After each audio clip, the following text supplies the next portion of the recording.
y resplandece, porque ha venido tu luz, y la gloria de Jehová ha nacido sobre ti. Porque he aquí que tinieblas cubrirán la tierra, y oscuridad las naciones. Mas sobre ti amanecerá Jehová, y sobre ti será vista su gloria. He aquí, el Señor derrama sobre las naciones su espíritu. He aquí, el Señor derrama sobre las naciones su espíritu.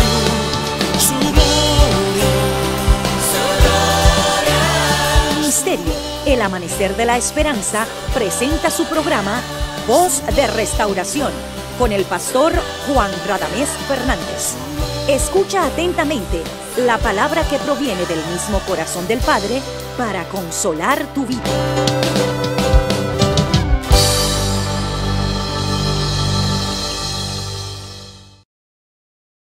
Bendecimos al Señor nuestro Dios porque es bueno, porque su misericordia es para siempre y su verdad de generación en generación. Él es el todo para nosotros. Por eso, a través de Él y por medio de Él y en su nombre, te bendecimos y te saludamos y te damos la bienvenida a nuestra programación Voz de Restauración. Oramos a Dios que te dé lo mejor del cielo y que a través de la palabra pueda bendecir tu vida de tal manera que la edificación que tú recibas sea permanente y para siempre. Que Dios te bendiga. Te reitero, eres bienvenido, bienvenida a nuestra programación Voz de Restauración. Ven y juntos estudiemos la poderosa palabra de Dios. Amén. Amados, vamos a la porción bíblica de estudio que se encuentra en Números, en el capítulo 19. Vamos a leer hasta el versículo 7, del 1 al 7. ¿Están conmigo? Números 19, 1 al 7 dice: Jehová habló a Moisés y a Aarón diciendo: esta es la ordenanza de la ley que Jehová ha prescrito, diciendo: di a los hijos de Israel que se traigan una vaca alazana perfecta, en la cual no haya falta, sobre la cual no se haya puesto yugo. Y la daréis a Eleazar, el sacerdote, y él la sacará fuera del campamento y la hará degollar en su presencia. Eleazar, el sacerdote, tomará de la sangre con su dedo y rociará hacia la parte delantera del tabernáculo de reunión con la sangre de ella 7 veces. Y hará quemar la vaca ante sus ojos, su cuero y su carne, su sangre con su estiércol hará quemar. Luego tomará el sacerdote madera de cedro e hisopo y escarlata y lo echará en medio del fuego en que arde la vaca. El sacerdote lavará luego sus vestidos, lavará también su cuerpo con agua y después entrará en el campamento y será inmundo el sacerdote hasta la noche. Que Dios nos bendiga por medio de la palabra. También vamos a leer a Deuteronomio, capítulo 21. El libro que sigue, capítulo 21, hay otra ofrenda muy similar a esta, aunque tiene otro propósito. Ahora es Deuteronomio, capítulo 21. Ya leímos a Números 19, del 1 al 7, ahora Deuteronomio 21. Comencemos con el versículo 1 en adelante. Dice: si en la tierra que Jehová tu Dios te da para que la poseas fuera hallado alguien muerto, tendido en el campo, y no se supiese quién lo mató, entonces tus ancianos y tus jueces saldrán y medirán la distancia hasta las ciudades que están alrededor del muerto. Y los ancianos de la ciudad más cercana al lugar donde fuera hallado el muerto tomarán de las vacas una becerra que no haya trabajado y que no haya llevado yugo. Fíjense la similitud en estos dos sacrificios. Ambos animales sacrificados, según la instrucción de Dios, tenían que ser animales que nunca se le haya puesto un yugo encima. Dice: los ancianos de aquella ciudad traerán la becerra a un valle escabroso y que nunca haya sido arado ni sembrado, y quebrará la cerviz de la becerra allí en el valle.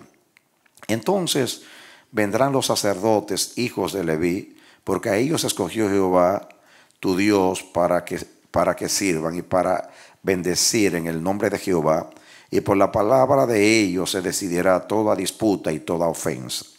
Y todos los ancianos de la ciudad más cercana al lugar donde fuere hallado el muerto lavarán sus manos sobre la becerra cuya cerviz fue quebrada en el valle, y protestarán y dirán: nuestras manos no han derramado esta sangre, ni nuestros ojos lo han visto. Perdona a tu pueblo Israel, al cual redimiste, oh Jehová, y no culpes de sangre inocente a tu pueblo Israel, y la sangre le será perdonada.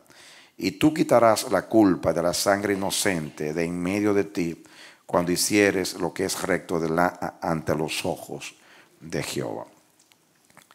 Leí las dos porciones porque estos son dos sacrificios que son similares, aunque, como dije, el propósito era distinto. En el primer caso, esta vaca alazana es una vaca roja, o sea, su piel es roja, y la primera era usada para purificación. El sacerdote lo usaba, tomaba el hisopo con la sangre y rociaba y purificaba.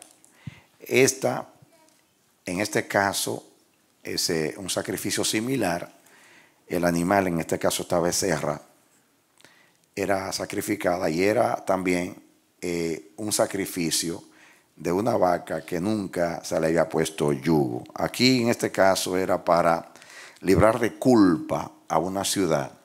Dios era muy celoso con la justicia, y en este caso, pues cuando apareció un muerto y no se sabía quién lo mató, esa ciudad que estaba cerca al lugar del hecho tenía que llevar a cabo este ritual, y la sangre de este animal servía de expiación para librar a esa ciudad de la culpa por esa sangre. La ciudad era librada de la culpa de derramamiento de sangre inocente. Y estamos tomando estas dos porciones y estamos tomando un mensaje de Dios, sustrayendo un mensaje para nosotros. Estudiando estos pasajes, el Señor me hizo ver que su preferencia siempre es de ofrendas sin yugo. Yo compartí con ustedes, voy a hacer un breve repaso de lo que es un yugo. Era un madero que une dos animales, generalmente bueyes, para el desarrollo de las faenas especiales. En la Biblia es un símbolo de esclavitud y también de sometimiento voluntario y permanente a una disciplina. También se ponían yugos a animales para arrastrar coches o carretas o carros, como quieran decir, carruaje. También se le ponían yugos se usaba el yugo para transportar objetos, cosas como ladrillos, frutas. Los esclavos, por ejemplo, cuando llevaban en sus hombros, en su cuello, yugos con cargas. Dios, lo leímos, le dice a Israel: yo quité las cargas de tus hombros y quité tu yugo de Egipto para que tú andes con el rostro erguido. Esto lo estudiamos. La Biblia habla mucho del yugo. Jesús dijo: llevad mi yugo sobre vosotros, mi yugo es fácil, ligera también mi carga. Hablamos de los yugos desiguales, lo difícil que es cuando se ara, por ejemplo, un buey y un asno. Dios prohibió enyugar a un buey y un asno porque es un yugo desigual. El buey es grande, alto, el burro es pequeño, y ambos van forzados con el arado en el cuello. De ahí se sustrae una enseñanza espiritual. El apóstol Pablo dice que no debemos unirnos en yugo desigual con los infieles. Hablé del matrimonio como un yugo, porque de la palabra conyugal, es una palabra que se aplica al matrimonio, significa con el yugo, conyugal. Y es un yugo porque dos personas deciden hacerse una y seguir un mismo camino, un mismo propósito, una misma dirección. Hablé que por eso el matrimonio es difícil y complicado, porque dos animales que estén enyugados no pueden andar o arar en dos campos distintos al mismo tiempo. Tienen que andar arar en el mismo campo porque tienen un yugo en sus cuellos. Así que es importante eso. Hablamos de lo que era una ofrenda para Dios, aplicando de una vez por qué Dios prefiere una ofrenda sin yugo, aplicándolo espiritualmente.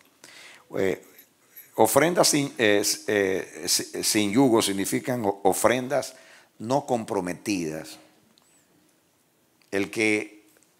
Una ofrenda es un tributo que se le da a Dios, y lo que se le da a Dios es transferido a Dios y ya pertenece a Dios. Y como pertenece a Dios, ya no se puede usar para nada que no sea para Dios. Eso es lo que significa la palabra ser santificado para Dios. Santificar es poner aparte.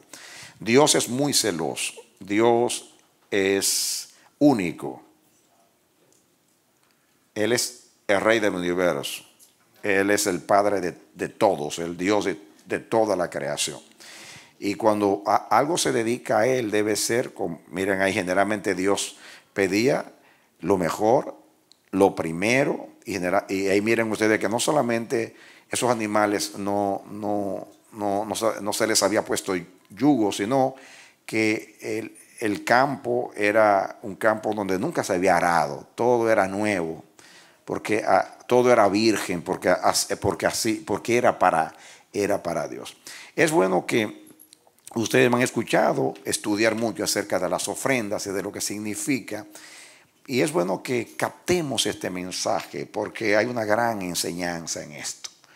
Cuando alguien se santifica para Dios, ya no puede ser de nadie. Cualquier cosa que se le dedique a Dios. Yo usé el ejemplo del voto. La Biblia dice que no hagamos votos precipitados, porque inmediatamente usted dice esto es de Jehová, ya usted no se puede retractar. Es algo muy, muy serio cuando se hace un voto para Dios y alguien se retracta. Así que es muy importante. Recuerdan ustedes el caso de aquel juez Jefté, que él hizo un voto y dijo, si tú me das la victoria contra los enemigos, la primera persona que salga a recibirme, yo te la dedico. Y la hija de él vino y lo recibió en la batalla y tuvo que dedicársela a Dios y nunca se casó, fue virgen para siempre. Así era en Israel cuando se hacía un voto a Dios, porque no era porque los judíos eran así, es que esa es la revelación de Dios. Y nosotros tenemos que entender eso, porque lo que antes fue escrito fue para nuestra enseñanza. Eso está ahí para que entendamos. No podemos sentarnos por años a escuchar la palabra del Señor y ver todo como algo tipológico, simbólico, metafórico. No, aunque el mensaje esté en símbolos, el mensaje es una realidad. El Antiguo Testamento era la sombra, Cristo es la realidad. Estamos en las realidades eternas, estamos en la dispensación donde todas las cosas han sido cumplidas en Cristo. Amén. Nosotros fuimos salvados para ser adoradores. Somos un pueblo que hemos sido santificados para Dios. Dice que Jesús con una sola ofrenda hizo perfectos para siempre a los santificados. Dice que los gentiles ahora somos ofrendas para Dios. Somos una ofrenda para Dios, somos real sacerdocio. Nosotros somos una ofrenda y nosotros damos constantemente ofrendas al Señor. Todo lo que se hace para Dios es adoración. Amén.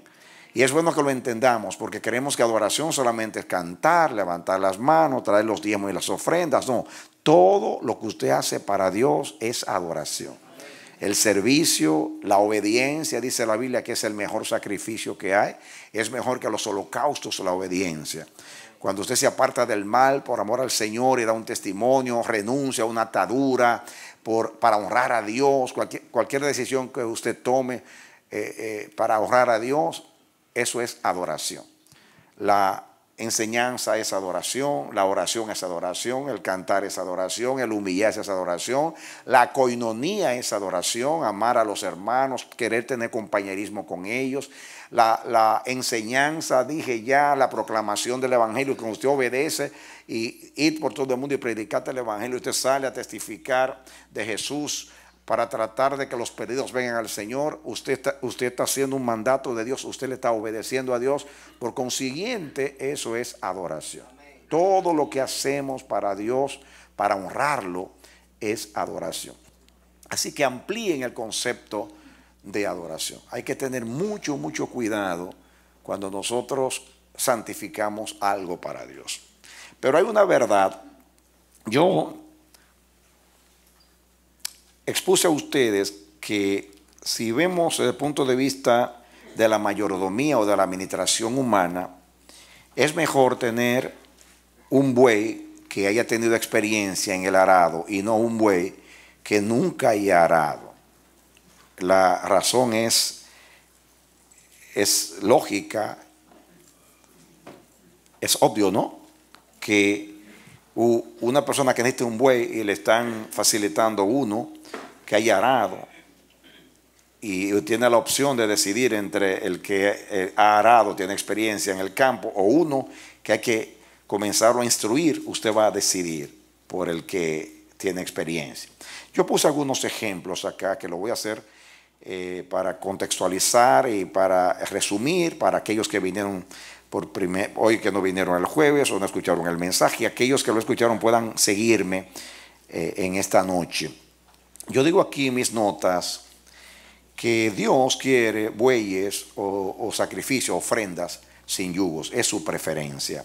Aparentemente sería una buena ofrenda, o sea, sería mejor ofrenda, por ejemplo, de bueyes o vacas que se les haya puesto yugos, y digo razones. Número uno, tienen experiencia como trabajadores. Hablando pongamos el ejemplo de un buey o vacas, o sea, tienen experiencia como trabajadores, han aprendido disciplina. Número 2, 3, han aprendido sujeción. 4, han sido laboriosos y productivos. 5, han aprendido a trabajar en equipo o con un compañero. Así que hay más ventajas en tener un animal que se haría puesto yugo que un animal que nunca se haría puesto yugo. Eso es desde el punto de vista humano, lógico en cuanto a la administración. Esas son las ventajas. Y yo digo acá en mis notas para hacer entender, esto es bueno para otros asuntos. Por ejemplo, en cuanto a servir a los hombres, para una buena mayordomía o administración, pero no para hacer ofrendas para Dios. Esas aparentes virtudes o conveniencias pueden ser, en lugar de idoneidad para la adoración a Dios, una ineptitud o incapacidad. Porque una ofrenda es algo que es dedicado a Dios y a su servicio. Por consiguiente, lo mejor es que sea virgen, que no esté viciado o contaminado. Si es, por ejemplo, un buey, es necesario que no tenga experiencia, así Dios lo puede instruir en su servicio. Si ha aprendido disciplina en asuntos seculares o humanos, esto lo incapacita para el propósito del Señor, el cual es diferente en su naturaleza. También la experiencia y la disciplina pueden serle un impedimento porque confiará en sus habilidades y no será enseñable. Ha sido laborioso y productivo, esto puede ser un motivo de jactancia o de autosuficiencia.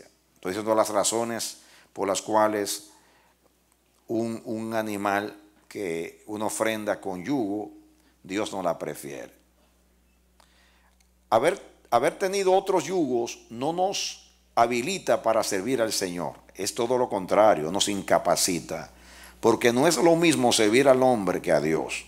Alguien que nunca ha tenido un yugo es virgen en cuanto al servicio y a la sujeción, y le es más fácil aprender de Dios porque no está amañado ni viciado.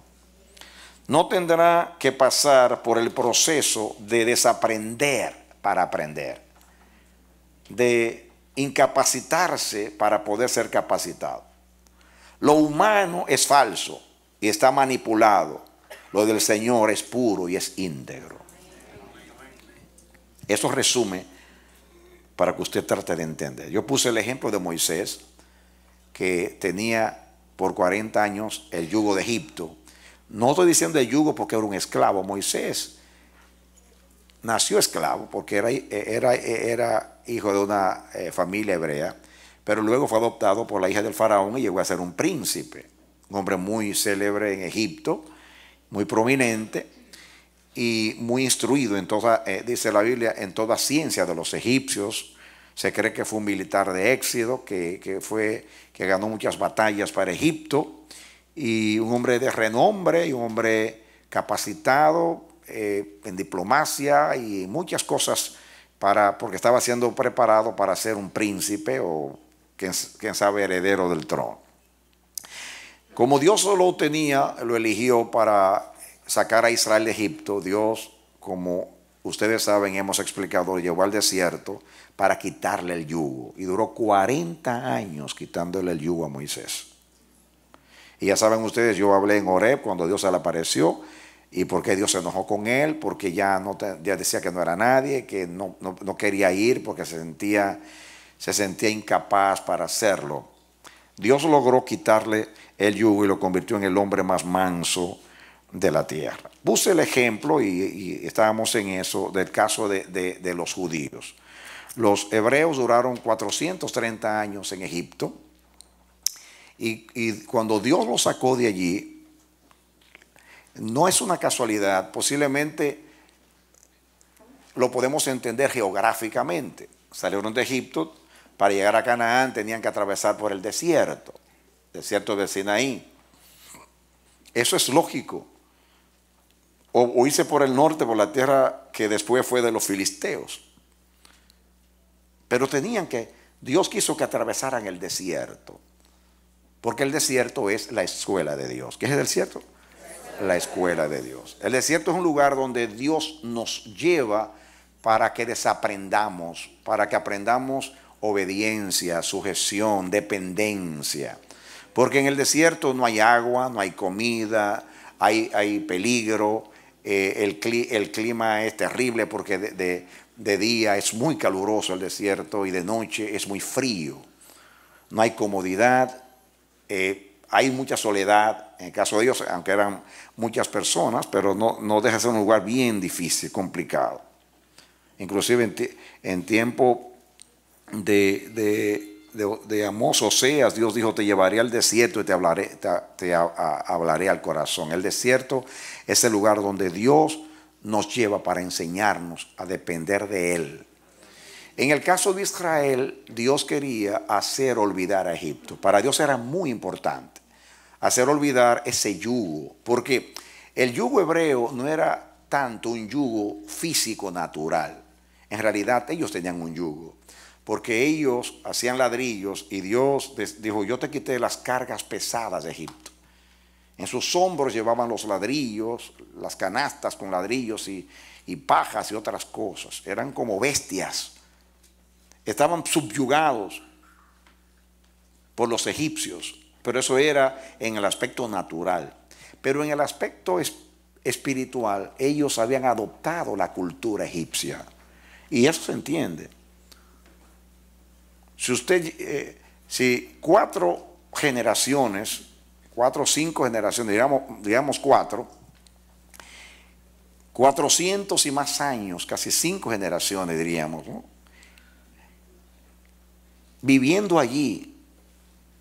5 generaciones, entiéndanlo de esta manera. Hay 2 maneras de medir una generación. Algunos dicen 70 años, 40 años, pero otra manera es cuando mueren todas las personas que vivieron en un tiempo y nace otra generación, como pasa con nosotros. Morimos, dejamos a nuestros hijos, mueren nuestros hijos, viene el lugar de los nietos, mueren nuestros nietos, viene el lugar de los tataranietos, y así contamos las generaciones.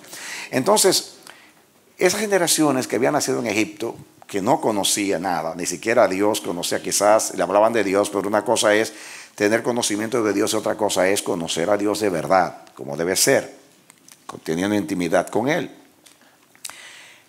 Ese pueblo tenía un yugo mental. De hecho, es muy notable que el faraón, con el látigo, con la opresión, con la humillación y con todo lo que implica la esclavitud, tuvo más éxito que Dios en el desierto haciendo milagros. ¿Por qué? Porque Dios hizo un sinnúmero de milagros. De hecho, la nube estaba ahí, la presencia de día y de noche. Oyeron la voz de Dios audiblemente. El maná caía, era un milagro diario. Que yo sepa, nunca cae pan del cielo. Cayó por 40 años cada día. El agua abrió la roca, los protegió, los alimentó. En fin, ¿qué no hizo Dios? Además de todos los milagros que hizo en Egipto. Sin embargo, a Dios lo querían abandonar y al faraón lo extrañaban. ¿Cuántas veces dijeron volvámonos a Egipto? Allí hay mejor comida, allí comíamos la comida de balde. Extrañaban el puerro, el ajo, la cebolla, la carne y se hastiaron del maná, maldijeron al maná. Todo lo de Dios, y Dios tuvo que trabajar con mucha paciencia con el pueblo. Y ese proceso era para sacar de ellos a Egipto. Dijimos, ¿por qué Dios quería sacar a Egipto de ellos? Porque no se puede servir a dos señores. Acuérdense que espiritualmente dice que somos esclavos de aquel a quien obedecemos. Dice, ¿qué es un esclavo? Somos esclavos de aquel o de aquello a lo cual nosotros obedecemos. Cualquier cosa que te ate, llámese como se llame, a quien tú sirves, ya sea porque ha conquistado tu corazón, un hobby, un entretenimiento, un vicio, lo que sea, una amistad, un trabajo, un ideal, un sueño, cualquier cosa que te ate, a lo cual tú obedeces, eso es un yugo. Y si tú eres de Dios, tú no vas a poder ser una ofrenda para Dios y servir a Dios mientras tú simultáneamente estás sirviendo a otros intereses y a otras cosas. Por eso Dios cuando nos llamó, nos libertó del yo, del pecado, de la carne, del mundo y nos santificó para Dios su Padre. Eso hizo Jesús por nosotros. La Biblia dice que no se puede servir a dos señores porque vamos a amar a uno y vamos a aborrecer al otro. No se puede servir a Dios y a Belial, al diablo. Entonces, Dios duró 40 años tratando de quitar a Israel el yugo de Egipto. Y como no lo logró, no lo pudo lograr, entonces decidió matarlos, o sea que mueran en el desierto. Es interesante. Nosotros sabemos eso, lo escuchamos, lo hemos escuchado muchas veces, pero nos ponemos a pensar por qué se murieron todos en el desierto. Usted dirá, bueno, fue por su rebelión. Bueno, es que la rebelión la trajeron de Egipto.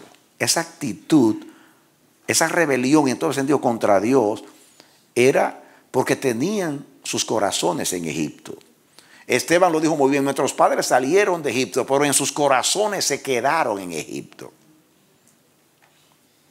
Fíjense. ¿Saben lo que significa sacar a un pueblo con tantos milagros y maravillas y después dejarlos postrados en el desierto? Porque ¿saben por qué? Dice Dios, este pueblo yo los redimí. Acuérdense que yo les hablé de la redención, la sangre del cordero. Dios iba a exterminar a los primogénitos, Dios redimió a los primogénitos, pero la sangre en cada familia de Israel era redención. ¿De acuerdo? Entonces, Dios redimió a ese pueblo, pero ese pueblo no le servía a Dios. Dice Dios, ¿para qué yo quiero un pueblo redimido si a mí no me sirve para nada? Yo saqué este pueblo para que me amara, para que me sirviera, para que me hiciera fiestas, para tener un pacto con este pueblo y un matrimonio, porque matrimonio es yo seré tu Dios y tú serás mi pueblo. Yo renuncio a todas las naciones para ser el Dios de Israel, y tú renuncias a todos los dioses para ser el pueblo de Jehová, el pueblo de Yahvé o Yahweh. Dice Dios, no puedo cumplir el propósito contigo, porque tú estás enyugado con Egipto, en la mente de Egipto. Entonces, miren ustedes, vengan conmigo al capítulo 14 de Números. Números capítulo 14.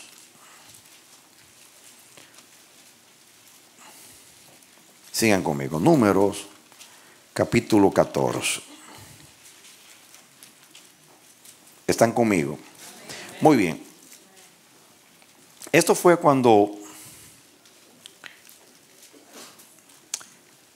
los espías llegaron, mandaron los 12 espías, uno por cada tribu, y ellos vinieron con un informe negativo y envenenaron al pueblo, encontrándole defectos a la tierra prometida, y inculcaron ese pesimismo, esa incredulidad al pueblo, y el pueblo se rebeló contra Dios y comenzaron a decir: nos sacaron al desierto, nos sacaste al desierto para matarnos, nuestros hijos morirán en el desierto. Ahora miren ustedes a la respuesta de Dios, para no leer mucho. Dice, comencemos con el 20. Entonces Jehová dijo: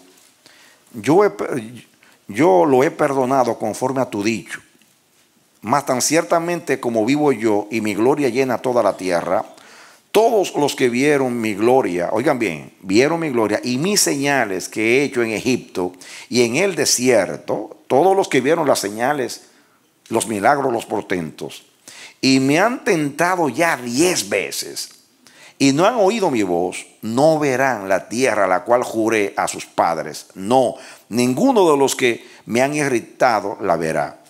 Pero a mi siervo Caleb, por cuanto hubo en él otro espíritu, en otras palabras, le aprovechó el desierto porque olvidó a Egipto. Caleb y Josué se quitaron el yugo, la palabra de Dios, el trato de Dios, las señales, todo lo que vieron de Dios, hicieron que ellos se quitaran el yugo de Egipto, y por eso podían servir a Dios y entrar a Canaán. Voy a leer otra vez el 24. Pero mi siervo Caleb, por cuanto hubo en él otro espíritu y decidió ir en pos de mí, yo le meteré en la tierra donde entró y su descendencia la tendrá en posesión. Dice entró porque era uno de los espías. Ahora bien, el amalecita y el cananeo habitan en el valle. Volveos mañana y salid al desierto, camino del Mar Rojo. En otras palabras, regresen ahora a dar vueltas en este desierto por 40 años. Dice el 26. Y Jehová habló a Moisés y a Aarón diciendo: ¿hasta cuándo oiré esta depravada multitud que murmura contra mí, las querellas de los hijos de Israel que de mí se quejan? Diles, vivo yo, dice Jehová, que según habéis hablado a mis oídos, así haré yo con vosotros. En este desierto caerán vuestros cuerpos, todo el número de los que fueron contados de entre vosotros de 20 años arriba, los cuales han murmurado contra mí. Vosotros a la verdad no entraréis en la tierra por la cual alcé mi mano y juré que os haría habitar en ella, exceptuando a Caleb, hijo de Jefone, y a Josué, hijo de Nun. A estos dos les aprovechó el desierto, no tenían el yugo de Egipto. Pero dice aquí, pero a vuestros niños, de los cuales dijisteis que serían por presa, yo los introduciré y ellos conocerán la tierra que vosotros despreciasteis. Escuchen ahora. En cuanto a vosotros, vuestros cuerpos caerán en este desierto. Y escuchen ahora este versículo que es clave. Y vuestros hijos andarán pastoreando en el desierto 40 años. Ellos llevarán vuestras rebeldías hasta que vuestros cuerpos sean consumidos en el desierto. Ellos llevarán, ¿qué cosa? Vuestras rebeldías por 40 años. tiene sentido que la nueva generación que nació en el desierto tenga que llevar las rebeldías de los que no quisieron dejar el yugo de Egipto. Ahora, continuemos. Vengamos al capítulo 5 de Josué. Josué capítulo 5.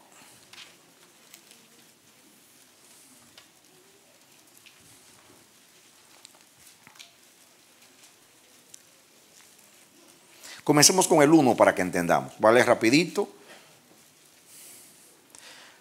Josué 5:1. ¿Lo tienen? En adelante.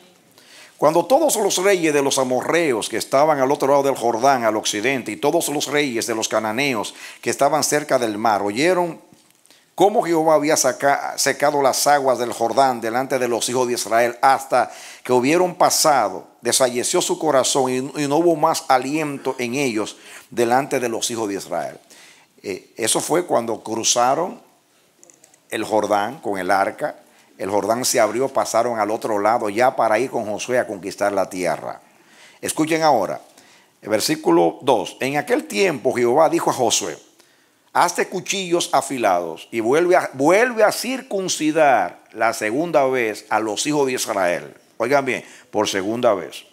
Y Josué se hizo cuchillos afilados y circuncidó a los hijos de Israel en el collado de Aralot.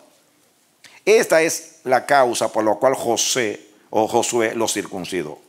Todo el pueblo que había salido de Egipto, los varones, todos los hombres de guerra, habían muerto en el desierto por el camino después que salieron de Egipto. Pues todos los del pueblo que habían salido estaban circuncidados, pero todo el pueblo que había nacido en el desierto por el camino después que hubieron salido de Egipto no estaban circuncidados. Escuchen esto. Voy a pararme ahí antes de seguir con el 6. Dios dijo que, dice, circuncida por segunda vez a los hijos de Israel. ¿Cómo una segunda vez? Si los que salieron de Egipto fueron circuncidados y los que nacieron en el desierto no fueron circuncidados. Ahora, a mí siempre me ha llamado la atención, dame tu atención acá. Dios era súper celoso con la circuncisión. La circuncisión era la señal del pacto. Dios le dijo a Abraham cuando hizo el pacto con él: tú circuncidarás a todos los de tu casa al octavo día de nacer. Y cuando Dios le dio el pacto, él se circuncidó y circuncidó a Ismael, que era el único que tenía en ese momento, y circuncidó a todos los varones. De ahí en adelante comenzó el pacto de la circuncisión. Cuando llega el tiempo de Moisés, Dios le dijo ahí mismo a Abraham en Génesis, le dice: si alguien, todo aquel que no se circuncida, el niño que no se circuncida, no tiene parte en Israel. O sea, está excluido del pacto, porque la circuncisión era la señal del pacto. Fíjense, la circuncisión era todo para Dios porque era la señal del pacto. Dios era tan celoso con la circuncisión que cuando Dios habla a Moisés en Horeb y le dice que vaya a Egipto a sacar a su pueblo, y él sale con su mujer para Egipto, dice que salió Jehová para matar a Moisés. Y su mujer, la mujer de Moisés, Séfora, que parece que Dios le reveló cuál era la ira de Dios, salió corriendo y tomó un cuchillo y circuncidó a su hijo. En otras palabras, Dios dijo: ¿cómo este hombre, mi caudillo, va a ir a sacar a un pueblo circuncidado y su casa no está en pacto conmigo? Y su hijo no pertenece a Israel porque no está circuncidado. O sea, si Dios, según la Biblia, iba a matar a Moisés porque su hijo no estaba circuncidado, ¿ustedes se imaginan el celo que tenía por la circuncisión? Amén. Ahora, ¿pueden explicar ustedes que en tiempo de la ley, teniendo a Moisés en el desierto, que si alguien violaba el sábado, Dios lo mataba, y que se tragó a la tierra Coré, Datán y Abirán por su desobediencia y su rebelión? Que Dios permita que vamos a decir, por decir algo, 1 millón de personas, de niños que nacieron en el desierto, por decir un número, no fueran circuncidados ninguno. ¿Creen ustedes que fue que se les olvidó a los padres? En un tiempo donde la ley estaba tan vigente y Dios tenía una demanda tan grande. No. Aunque la Biblia no lo dice, yo me voy a atrever a decir que Dios, cuando dijo que esos niños iban a llevar la rebelión de sus padres, no los circunciden a ninguno. Como una señal. El no tener la circuncisión es la señal de que ellos van a llevar las rebeliones de sus padres. ¿Cómo yo lo sé? Vamos a seguir leyendo. Leamos el versículo que sigue. Leamos el 5. Pues todos los del pueblo que habían salido estaban circuncidados, mas todo el pueblo que había nacido en el desierto por el camino, después que hubieron salido de Egipto, no estaban circuncidados o circuncidados. Porque los hijos de Israel anduvieron por el desierto 40 años hasta que todos los hombres de guerra que habían salido de Egipto fueron consumidos, por cuanto no obedecieron a la voz de Jehová, por lo cual Jehová les juró que no les dejaría ver la tierra de la cual Jehová había jurado a sus padres que nos la daría, tierra que fluye leche y miel. Y dice que nos la daría, eso quiere decir que Josué estaba allí, que fue el que escribió. Dice, y a los hijos de ellos, escuchen, y a los hijos de ellos, que él había hecho suceder en su lugar, fíjense que habla de circuncidados una segunda vez. Quiere decir que Dios estaba contando la circuncisión de esa nueva generación que nació en el desierto. Los estaba contando como si fuera Israel. Por eso es de segunda vez, porque no habían dos pueblos, había uno solo. Aunque una parte, el que salió de Egipto, esa parte había sido circuncidada y los que nacieron en el desierto no, pero era un solo pueblo, por eso dice segunda vez.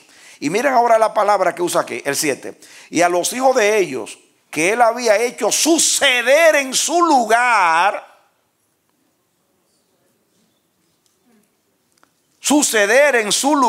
ocuparon el lugar de sus padres, porque llevaban las rebeliones de su padre, eran una segunda generación, y Dios los veía como los sucesores, dice.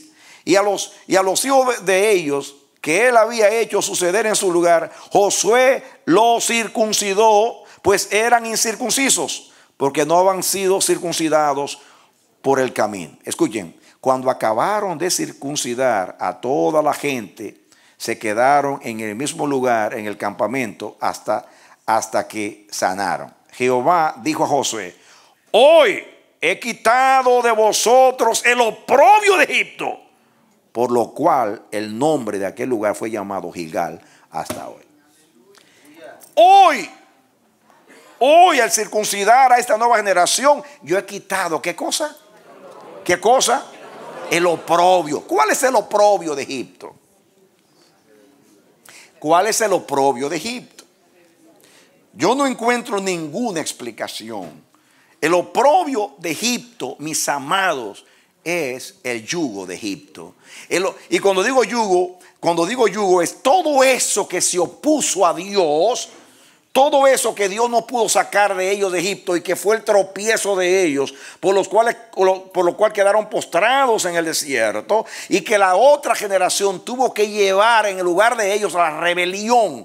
Y ahora con esa circuncisión, como si Dios estuviera haciendo un nuevo pacto, porque la circuncisión es un nuevo pacto. Dice, yo voy a hacer un nuevo pacto con esta generación. Hasta aquí ellos han llevado a la rebelión, pero yo voy a quitar el yugo que sus padres trajeron de Egipto. Ellos solo tomaron el yugo, y cuando cruzaron el Jordán para entrar a la tierra, yo en ellos que llevaron el yugo, ahora con la circuncisión en el prepucio, le quito la vergüenza y el oprobio de Egipto. Estos van a poder ser ofrendas sin yugo a Jehová. Amén. Amén. Esta generación, fíjense, amados, oigan la palabra, segunda circuncisión, en el lugar de ellos, llevando sus rebeliones. Y cuando los circuncida, dice, hoy en Gilgal yo termino con el oprobio de Egipto, que es la vergüenza de Egipto, el yugo de Egipto, el impedimento de Egipto acá, que obstruía, que impedía que Israel fuera pueblo de Dios y sirviera a Jehová. Esa nueva generación, como no tenía el yugo de Egipto, pudo ser educada por Dios, y esa generación fue fiel todo el tiempo de Josué, dice la Biblia, y sirvió a Jehová todo el tiempo de Josué, y todo el tiempo de los ancianos sirvió a esa generación, hasta que se levantó otra generación, que fue la de los jueces, otra vez con yugo. ¿Por qué? Porque la generación que vino después, esa generación que nacieron en Canaán, Canaán nació en ellos, como había nacido Egipto en aquellos que nacieron en Egipto. Pero esta generación, como nunca estuvo en Egipto, no tenía yugo de Egipto. Y cuando entraron a Canaán, Canaán no entró en ellos, porque ellos, mis amados, eran una generación sin yugo, y por eso pudieron ser ofrenda para Dios. ¿Estamos entendiendo? Eso no es una casualidad lo que estamos estudiando. El caso de Moisés, el caso de Israel, el caso de esa generación, y el caso de la generación que vino después, que no conoció a Jehová y entraron a Canaán, nacieron en Canaán, y Canaán nació en ellos, pero estos no.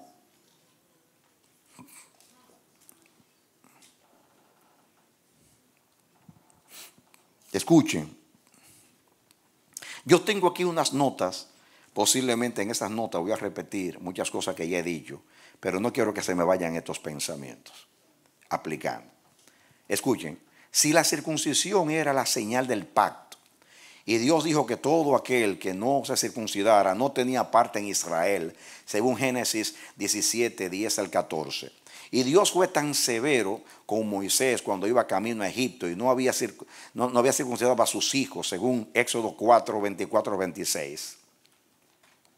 ¿Por qué permitió que la generación que nació en el desierto no fuera circuncidada?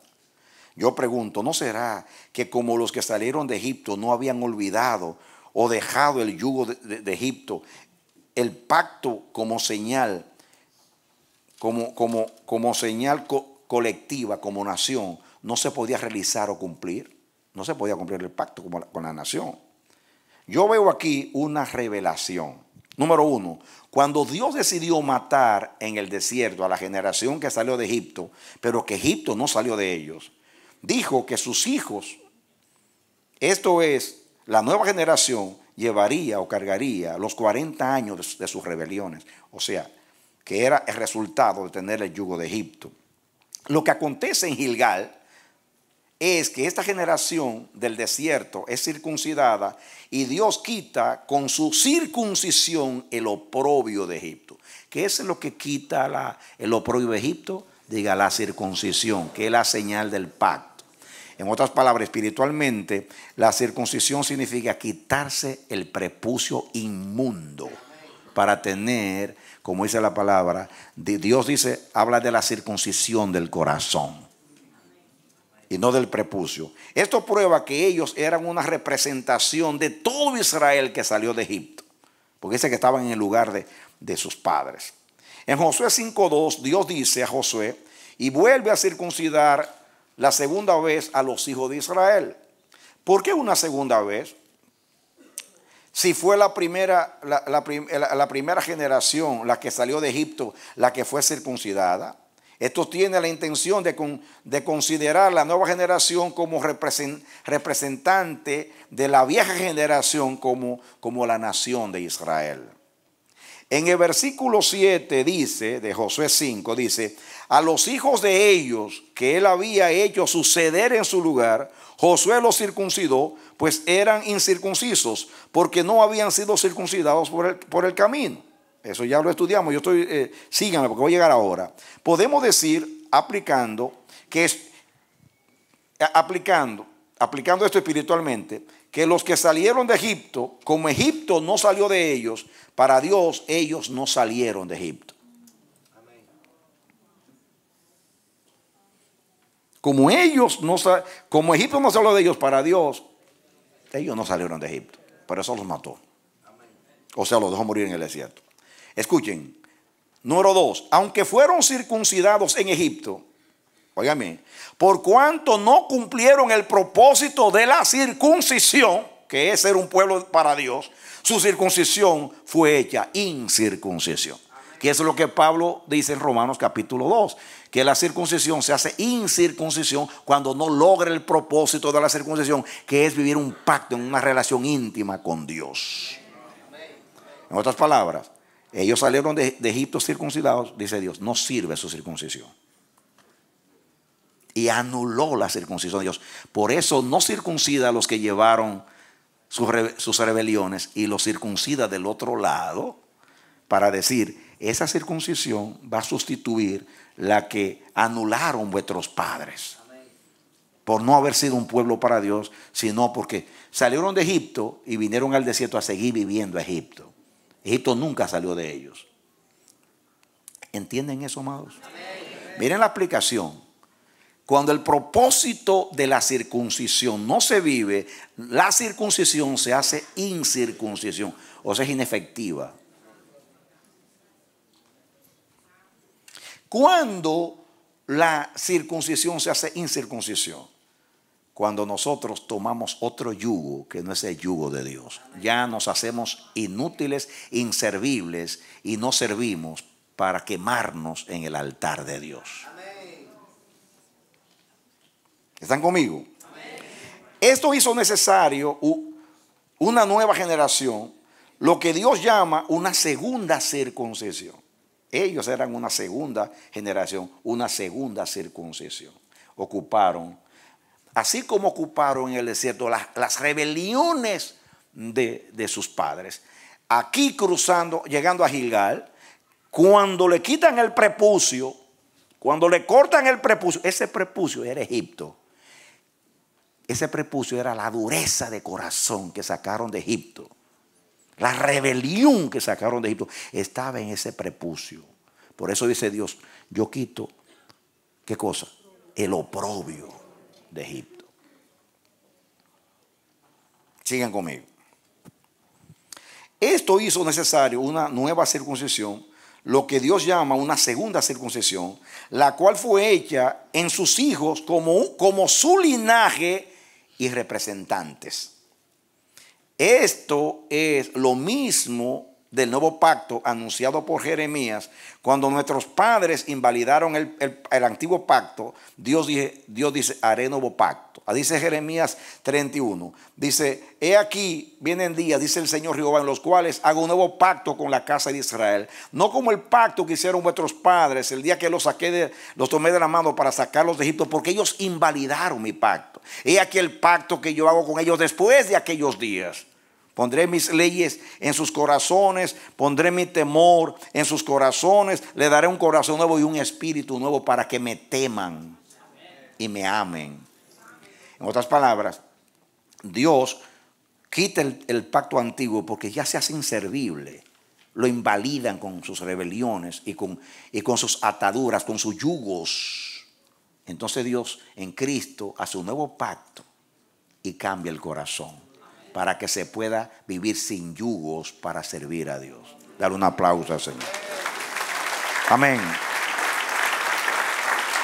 En el hombre nuevo no hay yugos. El único yugo es el de Cristo. ¿Por qué? Porque el hombre nuevo fue creado de acuerdo a Dios en justicia y santidad de la verdad. El nuevo hombre es Cristo en nosotros. Sigo. Punto 3. Cuando la circuncisión, escuchen, es la señal del pacto o la manifestación visible o representativa del pacto, al violarse el pacto o invalidarse, también se invalida la circuncisión.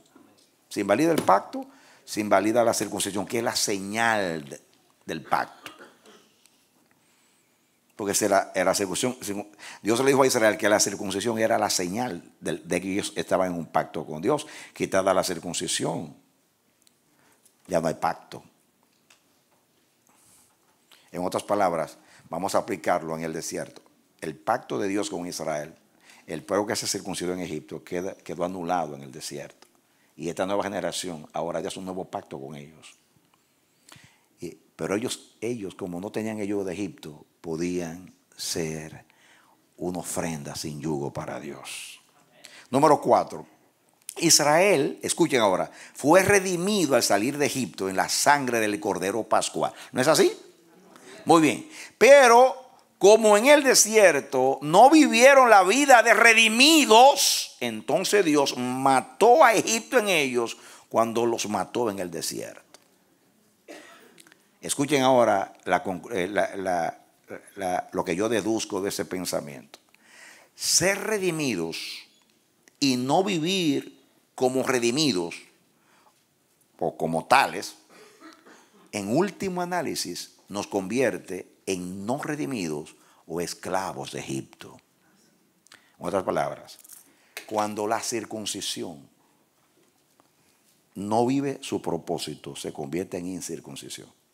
Cuando el pacto no se vive, ya estamos sin relación con Dios. Cuando la redención, Israel en Egipto fue redimido, pero en el desierto no vivió la redención. Dios anuló la redención como si no hubieran sido redimidos. Circuncisión con yugo es incircuncisión. Circuncisión. Pacto con yugo no hay relación. Redención con yugo se hace no redención. Ya usted no sirve para servirle a Dios. Esto es serio. Escuchen. Punto 6.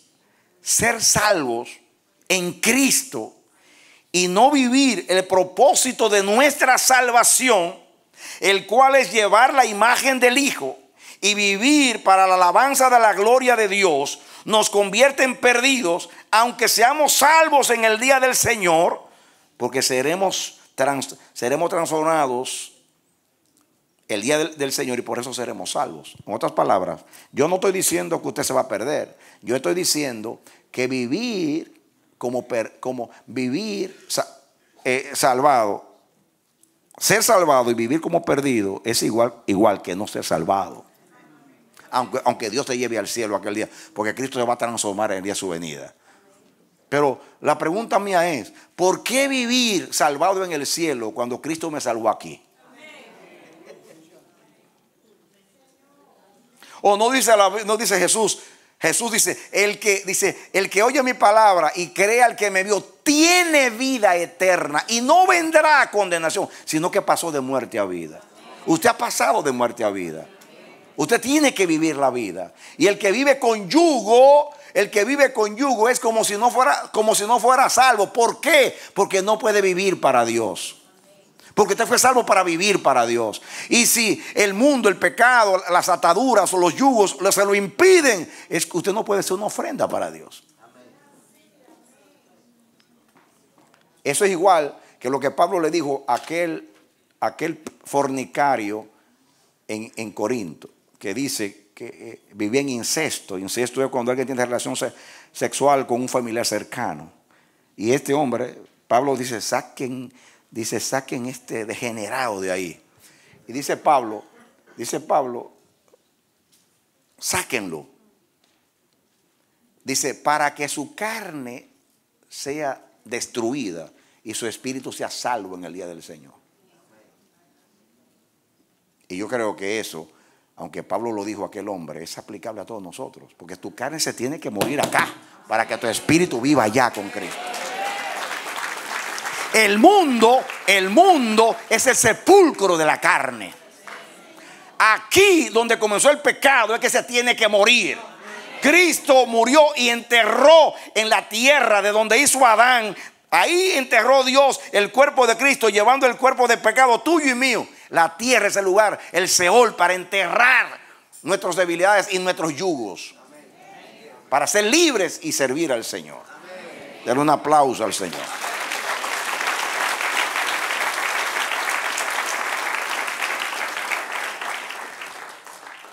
Volviendo a Gilgal, dice, volviendo a Israel, en Gilgal hubo no solo una segunda circuncisión, sino una segunda Pascua. Miren que el versículo 8 hasta el 12 dice que hubo una Pascua. Lo leemos ahí rapidito. Dice aquí el 8, y cuando acabaron de circuncidar a toda la gente, se quedaron en el mismo lugar, en el campamento, hasta que sanaron. Sigue. Y Jehová dijo a Josué, hoy he quitado de vosotros el oprobio de Egipto, por lo cual el nombre de aquel lugar fue llamado Gilgal hasta hoy. Sigan. Y los hijos de Israel acamparon en Gilgal y celebraron la Pascua a los 14 días del mes por la tarde en los llanos de Jericó. ¿Qué celebraron? La Pascua. Quédense ahí. ¿Qué celebraron? Muy bien. Cuando salieron de Egipto, ¿qué celebraron?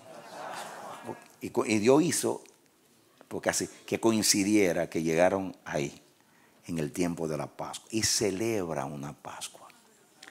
Esta Pascua ahora viene a sustituir la de Egipto. Esa circuncisión sustituyó la de Egipto. Esa redención de ellos sustituyó la de Egipto. Esta Pascua sustituyó la de Egipto. Esta generación sustituyó a la que salió de Egipto. En ellos llevaron el oprobio por 40 años en la nueva generación, en lugar de sus padres. Y luego aquel día Dios, a cortarle el prepucio, le estaba quitando a Egipto y todo ese yugo y ese baldón, esa vergüenza, ese oprobio de Egipto en ellos fue cortado en Gilgal.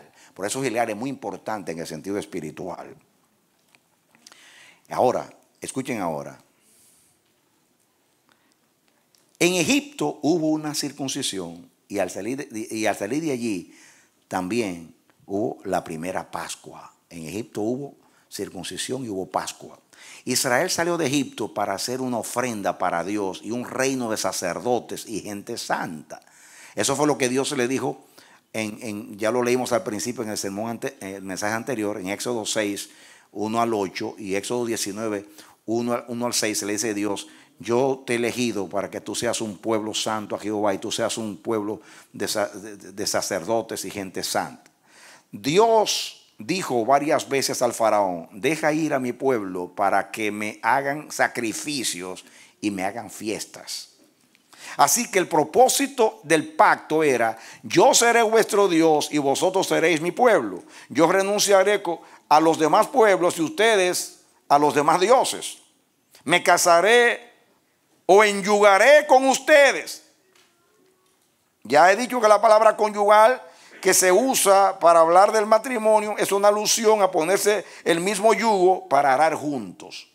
Y así Dios se enyugó con Israel pero Dios tuvo en el desierto que decir, me quito este bendito yugo. Y se lo pone a la nueva generación. Lleven ahí. Lleven el de Egipto. Y después allá, después de la circuncisión, le puso el de él. Amén. Como Israel estaba enyugado de cuerpo, alma y corazón con Egipto y con su cultura, era necesario la redención o liberación. Por eso dice, yo os sacaré de debajo de las tareas pesadas de Egipto y os libraré de su servidumbre y os redimiré. Éxodo 6:6.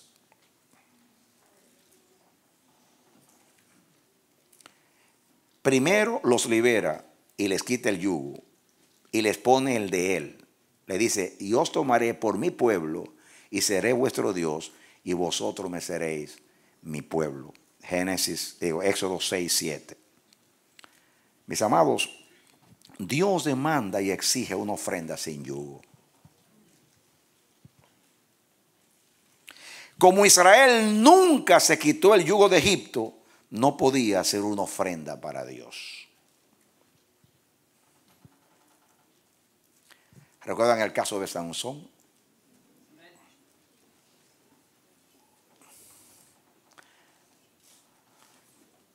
Dios eligió a Sansón como juez de Israel para libertar a su pueblo del yugo de los filisteos.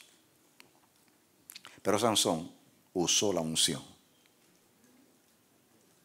para prostituirse, la usó para hacer apuestas, la usó para enamorar mujeres, la usó para exhibir sus fuerzas, y al final de cuentas perdió la consagración, porque el poder de Sansón no estaba en el pelo. El pelo era un símbolo. La fuerza de Sansón estaba en su consagración, que era un nazareo, que era una ofrenda para Dios. Un nazareo era una persona, como Dios dijo cuando dio la instrucción a sus padres: este va a ser nazareo de nacimiento, no va a tomar ni vino ni sidra, no se le puede cortar el pelo. Era un voto de consagración a Dios. Sansón era de Dios. Pero ¿qué hizo? Usó la unción para todo, menos para el propósito de Dios. En otras palabras, la consagración era el yugo de Dios en él. Pero él vivió enyugado en la carne, diríamos en el lenguaje de hoy. Como vivió sin visión, le sacaron los ojos. La palabra Dalila significa debilidad, desfallecer. Y la debilidad, que es Dalila, le quitó la fuerza al fuerte. Y ese león que él mató, que él dijo, ese león lo representaba a él. Ahora estaba debilitado. Es triste ver un hombre que fue llamado para liberar a su pueblo y él estaba esclavizado. ¿Puede alguien liberar a los demás cuando en realidad está enyugado, está atado? Es triste ver el príncipe de Dios ciego y los enemigos burlándose de él y de Dios. Es triste ver un hombre llamado a grandeza y a fuerza, diciéndole a un niño: condúceme. Pero lo peor de todo es que el día que murió, dice la Biblia, que cuando él tomó las columnas y oró a Dios: Señor, escúchame solo esta vez y véngate de una vez y para siempre a tus enemigos. Y gritó, muera yo con los filisteos. ¡Bum! Le cayó todo encima. Mató a todos los que estaban allí, pero murió él. En otras palabras, murió con el yugo puesto, pero no el de Dios. Muera yo con los enemigos. Él fue llamado a destruir los enemigos, no a morir con los enemigos. Pero como él se convirtió en enemigo, murió también como enemigo. Porque todo el que se hace amigo del mundo se constituye enemigo de Dios.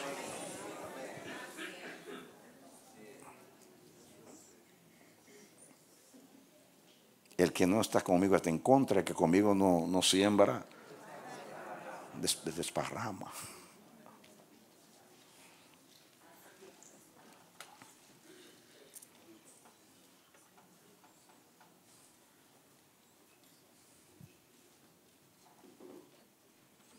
Yo tengo aquí: así como Sansón dijo, muera yo con los filisteos, así dijo también el Israel que salió de Egipto, muera yo con los egipcios. Y se murió en el desierto con los egipcios. Escucha esto: o tú te quitas el yugo para servir a Dios, o tú mueres con el yugo puesto. Sansón murió con el yugo puesto, el otro. Y Israel murió con el yugo de Egipto también en el desierto.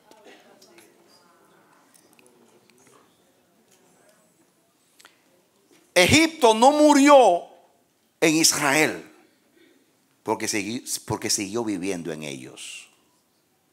¿De qué yo dije? Egipto no murió en Israel porque siguió viviendo en ellos. Escuchen ahora: cuando muere Egipto en Israel, eso es, cuando murió el último de los que salieron de Egipto, Dios no solo enterró a Egipto en Israel en el desierto, sino el yugo de Egipto que llevó Israel por 470 años.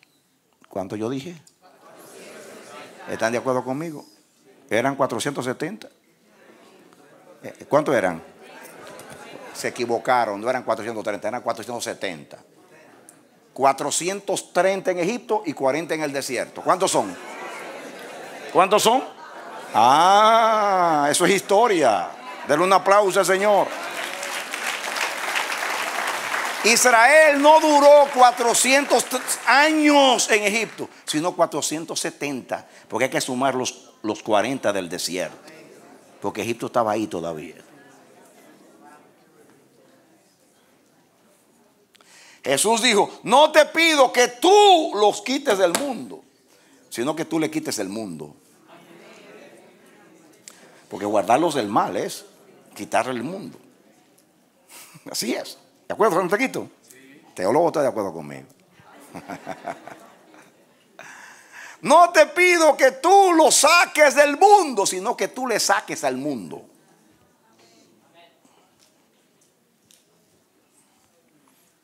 Qué hermoso es vivir en el mundo sin el yugo del mundo. Somos un pueblo en este mundo, pero que no somos de este mundo. Del otro aplauso, Señor. Escuchen ahora. Entonces se enyuga, ahora viene, entonces se enyuga con la nueva generación que nació en el desierto. Ahora Dios se enyuga con esa generación, se casa con esa generación. Ellos, escuchen ellos llevaron por 40 años la rebelión de sus padres, también el oprobio de Egipto. Estos experimentaron la nueva y mejor circuncisión y la nueva y verdadera Pascua o redención. Dios quitó en ellos el oprobio de Egipto, o sea, la deshonra, el deshonor, la ignominia, la opresión, pero sobre todo el impedimento para ser la desposada de Dios. Dios, con esa circuncisión, entró en el pacto con ellos y en la Pascua fueron redimidos. Así que Egipto, así se quitó el oprobio de Egipto, esto es el yugo que lo incapacitaba para hacer ofrenda para Dios, pueblo de Dios y esposa de Dios. Una ofrenda es una dádiva de tributo consagrada al Señor. Lo que se santifica para Dios es para el servicio de su propósito. Esto quiere decir que Dios usa esa ofrenda para el servicio que Él determine. Ya ustedes han oído por qué una persona enyugada no puede servir al Señor. Ahora, yo quiero terminar hoy esta parte importante. Ustedes, cuando yo leí los dos textos de la vaca alazana, o sea, los dos sacrificios que mencioné, el primero era de purificación. El sacerdote tenía que tomar el hisopo con la sangre y rociar y purificaba. El otro sacrificio era para quitar, expiar la culpa de un pueblo para que no se le atribuya el pecado de sangre inocente. ¿De acuerdo? Muy bien. Escuchen ahora algo interesantísimo que para mí es profético.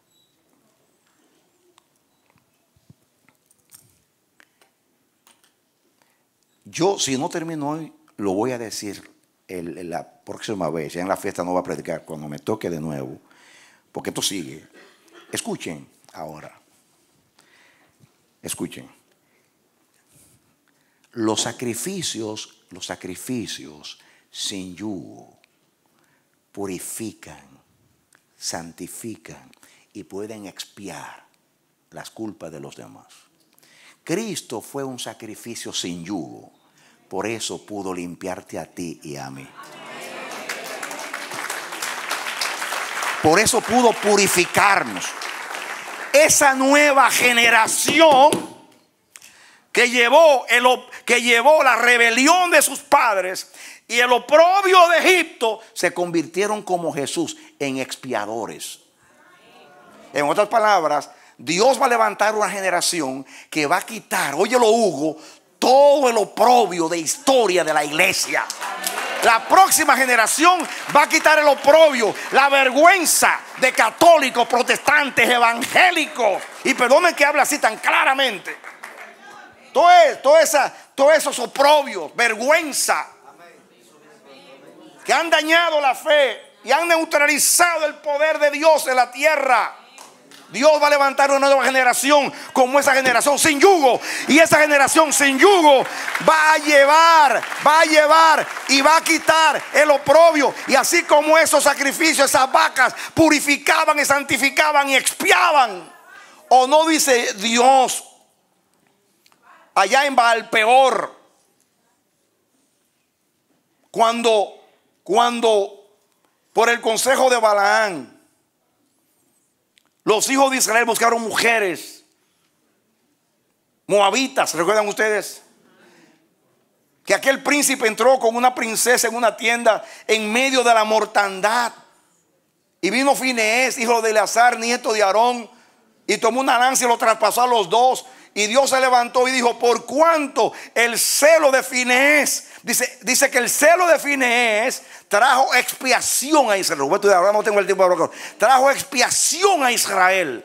Él ha hecho que cese la mortandad. El celo de él por su Dios hizo que yo detuviera la mortandad en Israel. Y dice que él expió el pecado de Israel. Fue un redentor. Naturalmente, entiendan, amados, no es redentor como Cristo, es un tipo. Amén. En otras palabras, solamente una persona sin yugo puede liberar, puede santificar, puede ayudar y ministrar a los demás. Lo mismo, nadie puede dar lo que no tiene. Solamente un hombre libre puede libertar. Escúchalo bien. Escúchalo bien.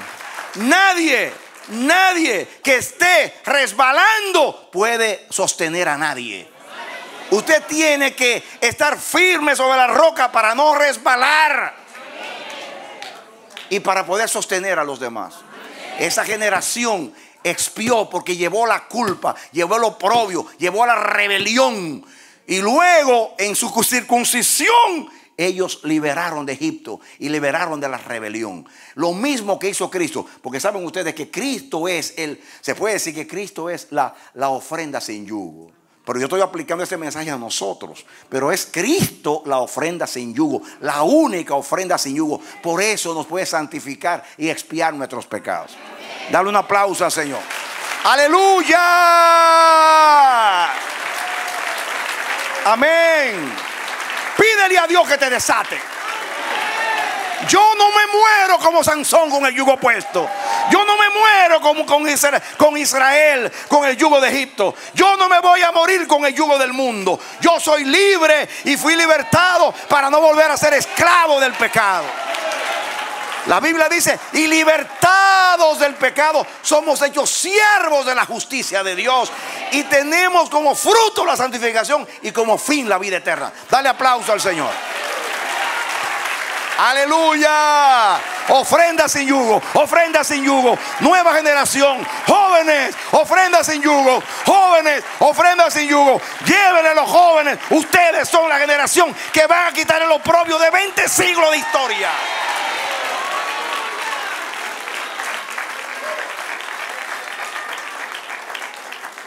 Hay una iglesia que se va a morir en el mundo, pero hay una iglesia que va a ser trasladada al cielo el día de la venida de Cristo. Y es esa nueva generación. Esa generación que en un abrir y cerrar de ojos será llevada al cielo.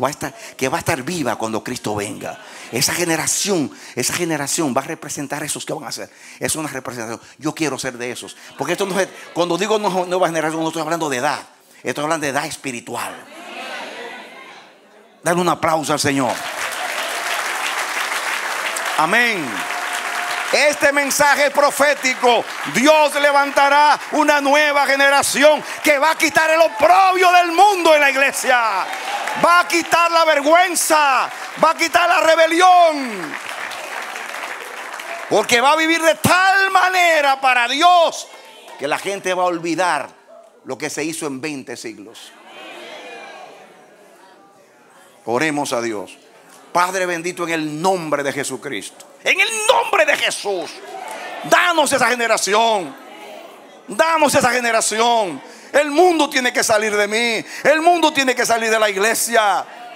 El yo, la carne, toda enemistad que esté contra Dios. Cristo nos hizo libres, Señor, para que sirvamos al Dios vivo y verdadero. Somos siervos de la justicia. No somos siervos del pecado, ni del mundo, ni de la carne. ¿Cuántos tienen un buen deseo de servir a Dios, pero están atados? Por eso no pueden leer la Biblia. Por eso no pueden orar. Por eso no pueden venir a los cultos. Por eso no se concentran en lo espiritual. Por eso andan, Señor, turbados. Andan, Dios mío, como zombies. El yugo los tiene oprimidos, los tiene aplastados. Pero Cristo nos libertó del yugo. Libértanos, Dios. Todo lo que sea yugo, todo lo que sea yugo que me impida servirte como es digno de ti, sácalo de mí y sácalo de este pueblo. Señor, concédenos ser ofrendas sin yugos para ti, en el nombre de Jesús. Aleluya, amén. Denle un aplauso al Señor.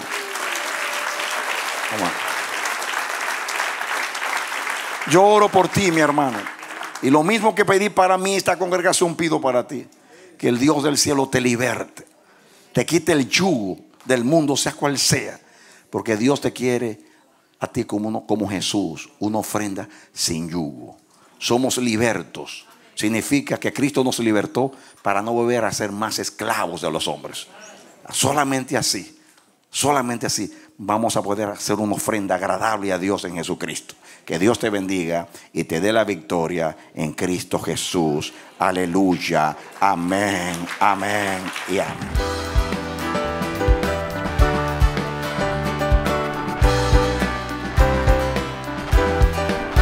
Este ha sido su programa Voz de Restauración. Si desea comunicarse con nosotros, escríbanos al P.O. Box 70, Bronx, New York 10473, o visita nuestra página web www.elamanecer.org. Nos despedimos hasta la próxima. Que Dios te bendiga.